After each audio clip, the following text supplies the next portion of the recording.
About 4.5 years ago, my life and the life of my wife and my 2 children rather suddenly and dramatically changed. And this is our story.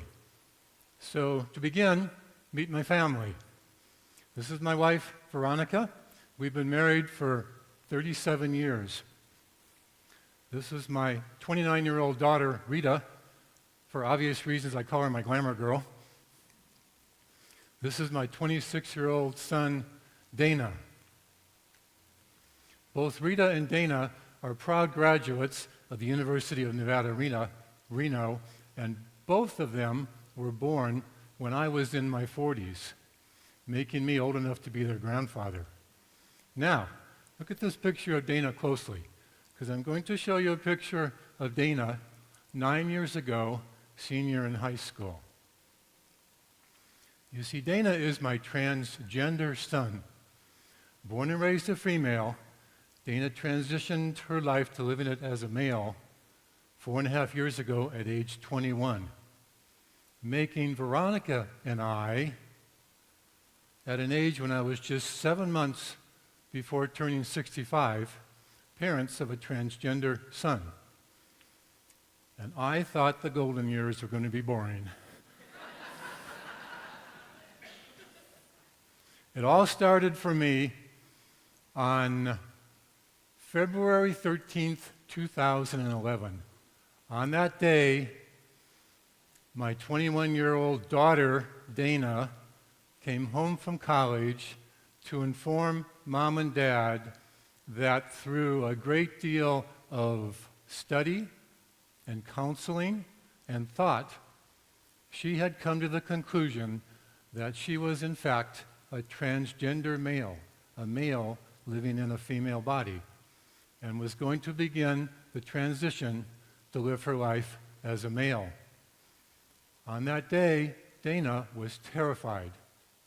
She had read story after story on the internet of families who had rejected, abandoned, condemned, disowned their own child merely because they were transgender. Dana wasn't too worried about her mom, but she had no idea how her old, conservative, Catholic, ex-military officer dad, me, would react.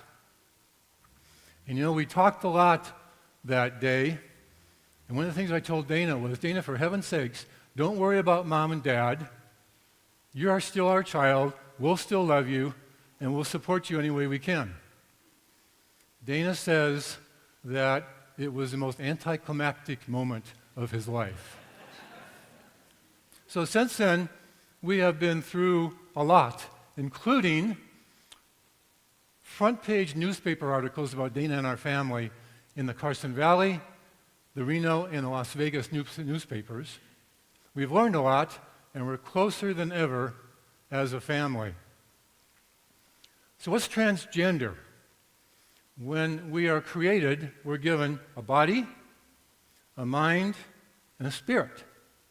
A transgender person is given the mind and the spirit of one gender, and I like to call it the gender spirit. In Dana's case, it was male.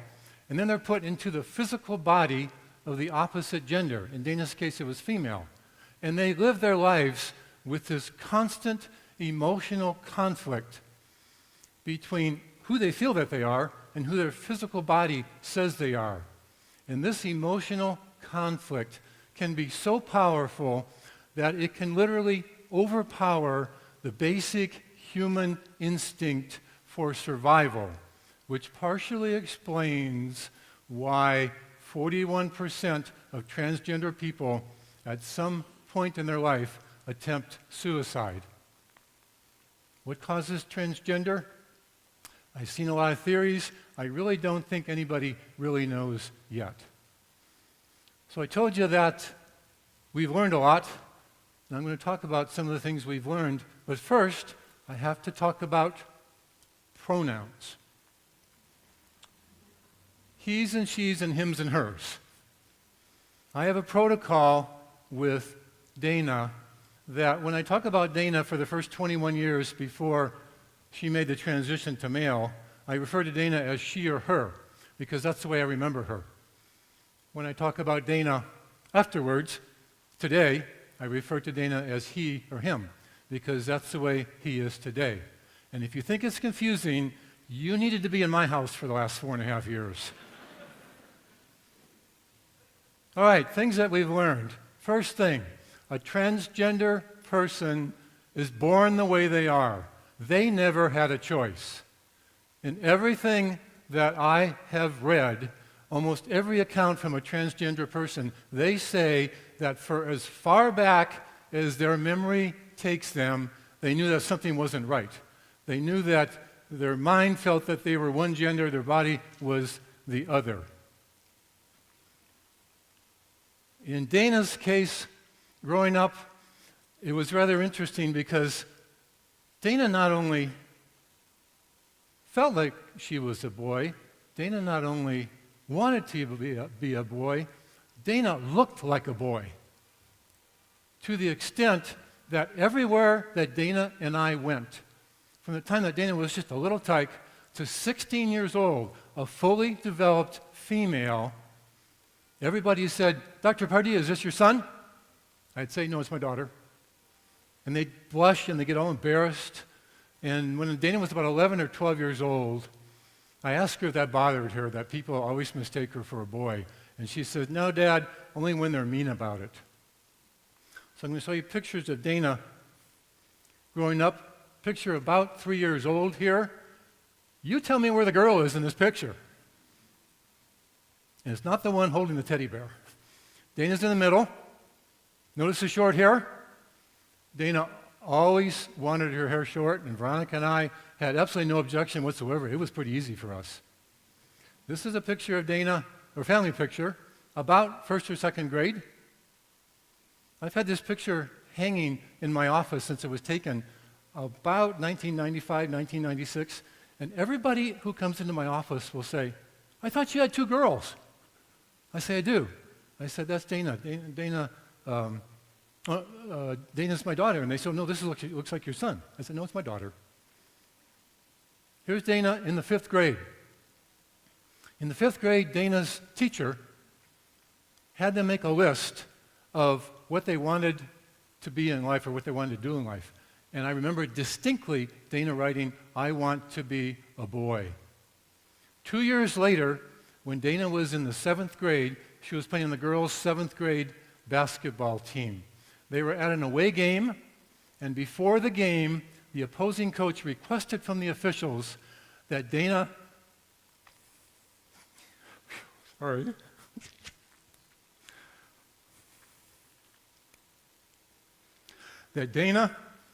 be taken into the locker room and prove that she was a girl. That kind of hit me through the heart when I learned that happened. Here's Dana in the 8th grade. In the 8th grade, just about this time frame, Dana was at a department store, and she heard these 3 girls about her age talking about this hot guy. So Dana set out trying to find the hot guy. Turns out they're talking about Dana. Notice the volleyball. Dana was a very good athlete. Dana tells me that sports were her saving grace growing up. Going into the 9th grade, Dana started on the girls' JV volleyball team, started at catcher on the girls' JV softball team, and was the starting center on the girls' varsity basketball team at Douglas High School. This picture, taken Dana's freshman year, won awards in the state of Nevada for one of the best newspaper sports pictures of the year. All the time that Dana was growing up, Veronica and I were very, very well aware of Dana's struggles with looking so much like a guy. As a matter of fact, 2 times we put Dana in counseling with a psychologist to try to help her. And we talked to her a lot about it, so we were not unaware of this whole thing, but what we were unaware of is that the potential of Dana could have been transgender. And you know why? Because neither one of us had a clue what transgender was. If you remember, before first Chas Bono and then Caitlyn Jenner today, transgender was something that happened in our society, but nobody talked about. So we had no clue that Dana was potentially transgender. In all honesty, Dana was my tomboy, and I loved it. Dana was the son that I never had. We did everything together. Played catch in the backyard, hundreds of hours of shooting hoops in the driveway. There's not a person here today who will beat her in a free throw shooting contest. Wolfpack basketball games, football games, we did everything together. And you know what? I always knew that someday Dana was going to grow into a tall, beautiful young lady. And guess what? It happened. About halfway through high school, Dana started wearing her hair longer, started to wear makeup, and by senior year in high school, people were telling me that Dana could be a world-class model. But as opposed to the vast majority of tomboys who grow up and are comfortable in their own body, this constant feeling that she was a male living in the female body just never would go away. It just wouldn't go away. About just a short time after Dana turned 17 years old, she saw an Oprah show about transgender people. And Dana said, "Oh my God, that's me." But for almost 5 years, Dana never told anybody about it. This is one of the last pictures I have of Dana before she made the transition to live her life as a male. Her sister Rita, throughout this entire process, has been Dana's #1 supporter. So again, a transgender person is born the way they are. They never had a choice. Second thing, to paraphrase Dr. Martin Luther King Jr., judge a transgender person by the quality of their character. Character is who we are inside. It's who we are as a person. The vast majority of people in this world are good people. There's a few bad ones. The vast majority of transgender people are good people. There's probably a few bad ones. But being transgender has nothing to do with character, and it should not be equated. There's lots of stories that I could tell about Dana's magnificent character. Dana was refreshingly honest, even as a little kid. Always very responsible, and to this day, one of the hardest workers I have ever known. But there is one story that just stands out further than any other thing. It was June of the year 2001. Dana had just turned 12 years old. She went to Lake Tahoe with a group of friends to go swimming. Dana and her 11-year-old friend Allie were snorkeling in the water, and Dana said, "Let's swim out to that rock out there." So they were swimming out to the rock, and Dana looked back, and Allie's 7-year-old sister Kendra was trying to keep up with them, tagging behind them. And Dana said, "I swam a little bit further and looked back, and Kendra was gone." Without a moment's hesitation, Dana ripped off her snorkel gear, dove down in 10 feet of water, and found Kendra unconscious on the bottom of Lake Tahoe. Dana lifted that lifeless body off the bottom of the lake, struggled to get her to the surface. With one arm held on to Kendra, with the other arm swam to that rock. Dana told me, "Dad, she was getting so heavy, I didn't think I was going to make it." Dana made it to that rock. She pulled Kendra out of the water. She threw her over her leg, face down, and she hit her as hard as she could on the back. And Kendra spit up water and started breathing again. Today, 22-year-old Kendra Reynolds, currently working on her master's degree, is alive because of this remarkable, heroic rescue by a 12-year-old girl named Dana Pardee.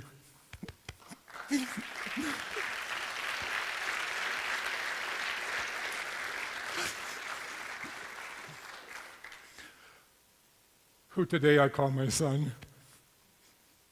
You know, for 14 years, every time I thought about that, I get tears in my eyes. Every single time.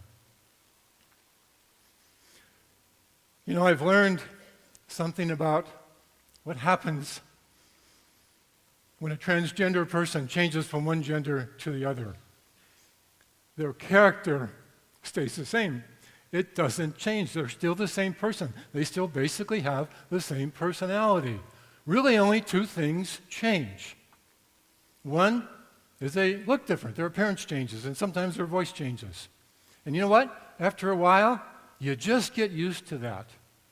And the second thing is that they're happier because they're finally comfortable in their own physical body. The third thing is really the reason that I'm here today. And I'm addressing my remarks directly to the parents of a transgender child. Mom, Dad, please listen to me. Your transgender child desperately needs your love and support. You don't know it probably because they're probably holding it inside of them. But they're suffering, they're struggling, they're probably being teased and bullied at school. I can almost guarantee you they're going through depression. One transgender person said to me, I cried myself every night to sleep in my childhood. And there's a very, very good chance that they're contemplating suicide. You don't want to be like those parents and families of those people that Dana read about on the internet who rejected, abandoned their child. That, I guarantee you, is a prescription for suicide. I told you that 41% of transgender people attempt suicide at one point. When they're abandoned by their families, 59% of them attempt suicide. You don't need that to happen. You need to sit down with your child and tell them that you love them and you will support them all the way. You have no idea how important it is to that child. Love your family, take care of your family, and love and support your transgender child. That's my message here today. Veronica and I did that. I want you to look at this picture. Look at my family. Look at the joy in the faces of my family. That's the way we are as a family. That's what compassion, understanding, acceptance, and most of all, unconditional love will get you. You know, Veronica and I have been asked many times over the last few years, how did you go through this experience so graciously? And I've thought about it, and you know what? What it really comes down to is that Rita and Veronica and I just dearly love Dana. Dana is a really good person. This picture taken last winter in Massachusetts. Look at the smile. Who can't love him? There isn't a parent in this audience today who wouldn't be honored to have Dana as your son. He's such a good person. For 21 years, Dana and I were proud to call Dana, or Veronica and I were proud to call Dana our daughter. Today, we're just as proud to call Dana our son. You know, I'll close by expressing my very sincere hope that someday, somewhere, there's going to be a young transgender person who's going to view this video. And then they're going to build up the courage to view it with their parents. And maybe, just maybe, it'll prevent a suicide or stop a family from needlessly breaking apart. And when that happens, this old, conservative, Catholic, ex-military officer's mission of giving this TED Talk today will have been successful. Thank you.